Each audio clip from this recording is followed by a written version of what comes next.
E outro irmão que está aqui junto comigo é o Ricardo Dornelles.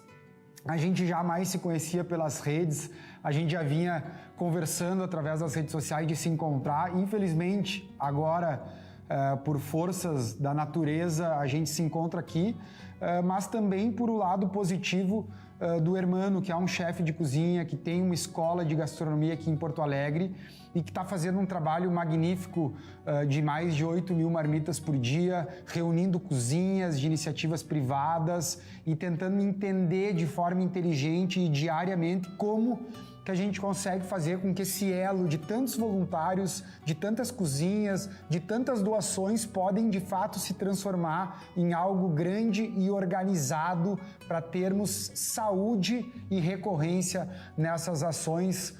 Ricardo, seja bem-vindo, prazer te receber aqui.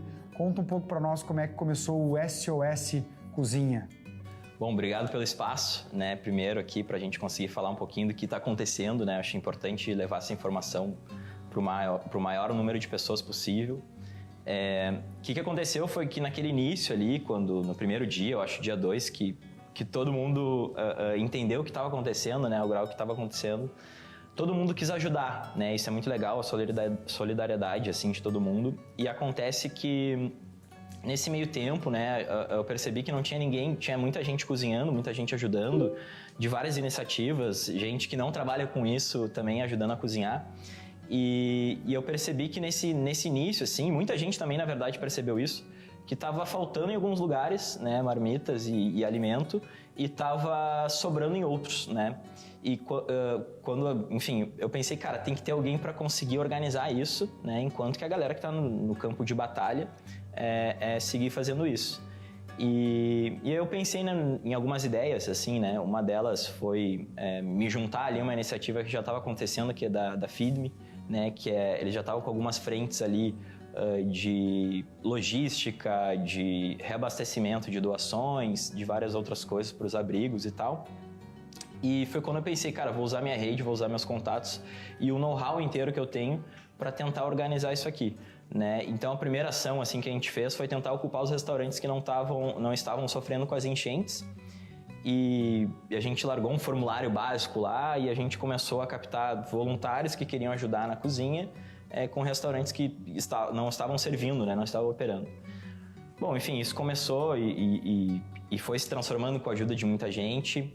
Hoje a gente está, além de ocupar essas cozinhas que estão vazias, a gente está ajudando cozinhas que já estão atuando com os seus colaboradores, né?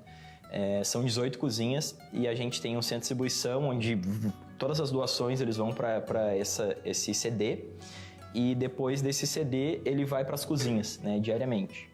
Dito isso, quando eu pensei, eu falei, cara, dito isso a gente consegue montar esse grande restaurante que acabou virando Porto Alegre, né? E com essa operação de guerra praticamente, tem o pessoal dos resgates, tem o pessoal dos abrigos, tem o pessoal só dos animais, então várias frentes, né?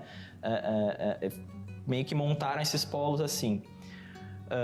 Dito isso, eu achei que bom, a gente está no caminho. E aí vem, todo dia é um problema novo, né? Um desafio novo. O Ricardo também tá na linha de frente ali.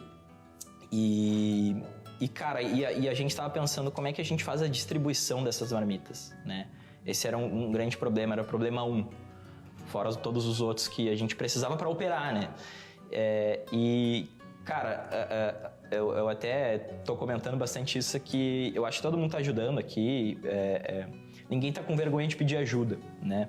Então, cara, eu pedi ajuda externa, eu acho que todo mundo que tá ajudando, comunicando, resgatando, fazendo todo o trabalho, sendo social media, mostrando isso, sendo designer, fazendo os cards para conseguir doação dos abrigos. Tem muita gente que está ajudando remotamente e todos eles são linha de frente, né? Não tem como separar, nossa, eu pego mais... Distinção. Não tem. A ajuda, ela é... Exato. Então, eu busquei ajuda externa, né, de um pessoal da tecnologia que faz automações, né? E porque eu até vi um meme, né, para dar uma risada, às vezes é bom, sobre isso, que, cara, a gente está tocando a cidade e o estado via stories e grupo de WhatsApp. É isso aí. A comunicação se mostrou fundamental no momento de crise, né? Total. Ricardo, tu estava comentando ali no final do nosso primeiro bloco sobre a segunda etapa do projeto, né? Como é que está funcionando agora, depois do 12º, 13º dia de atuação? Hoje a gente está muito mais organizado, né? Tem muitas coisas acontecendo em paralelo, assim. Mas eu acho que o que nos deu um respiro maior, né? Para não transformar os grupos que a gente estava tendo no WhatsApp em grupos de desespero, onde todo mundo fala demanda e acaba se perdendo. Foi esse programa, esse aplicativo, né, que se chama Integração. Que se chama Entregação. Entregação. Tá, agora eu peguei. Que se chama Entregação e ele é de entregar, né? Então é uma ação de entregar, a gente entrega alguma coisa. Começou com marmitas, mas hoje entrega ração e doações para outros lugares, além de conseguir também abastecer as cozinhas que a gente está operando ali, né? Então, eu busquei ajuda externa, não tive medo de pedir ajuda, pedi ajuda de vários influencers da tecnologia. O único que me respondeu foi o Thales Laray, né? E ele é o líder aí, dono da Escola de Automação, né? Que é uma comunidade aí com os maiores programadores, enfim, e pessoal da automação. E eles viram esse problema e, cara, quiseram manter dentro do WhatsApp, porque é um layout ali que as pessoas já estavam funcionando daquilo. Só precisava também, né? Só precisava de uma maneira mais organizada e que aquela conversa não sumisse.